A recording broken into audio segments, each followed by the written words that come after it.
I'm Jesse, And I'm Katie. and we're here to introduce our collection, JF and Son.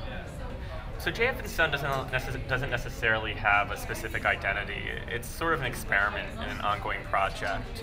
The idea behind the line originally was to take traditional beading and fabric manipulation techniques and apply it to modernist design theory. And so each collection is a different experimentation with that, a different trial to see sort of how using different materials, different beading, different embroideries, and different colors and shapes can help us sort of rethink the body's proportions.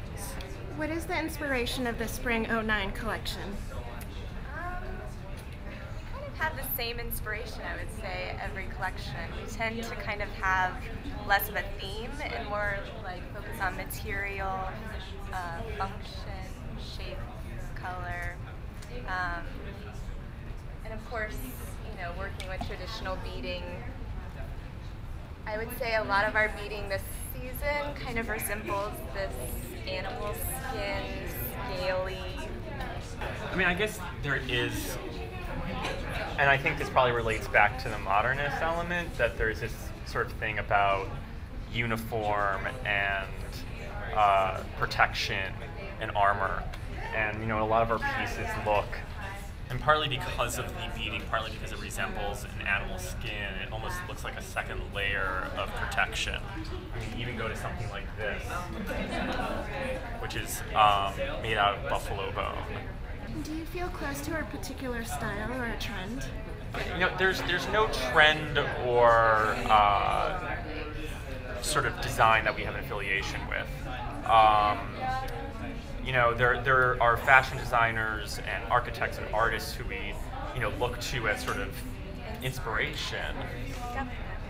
But it's sort of, again, both of those principles about design, about modernist design, and about fabric manipulation that are sort of what drives us forward. Basically, all our fabrics are digitally printed. So, for instance, this guy over here. They're subtle, but you can see the slight variation. A lot of our prints we use kind of oversized abstract images. Even this one, which is really subtle, but it almost just looks like shadow.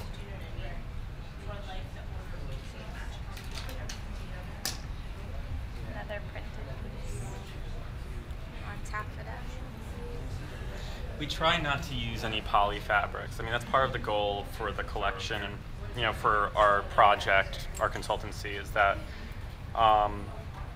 we try to be as close to the process of production as possible. We do all our stuff in-house. We do all our sampling in-house. That way, we can ensure that everything's being done in an equitable environment, that that everything's being used properly and without waste, and we can really determine. I think it's tough for young designers to have a lot of control over their production. It's something that we really try to encourage with our consultancy. We started up our studio in India a couple years ago in collaboration with a design school there, specifically this textile designer. And from there, we started up this studio. Part of the studio is an opportunity for students to come in and use our own resources for their own projects, which allows a really sort of creative environment to happen in the place where we're making our things.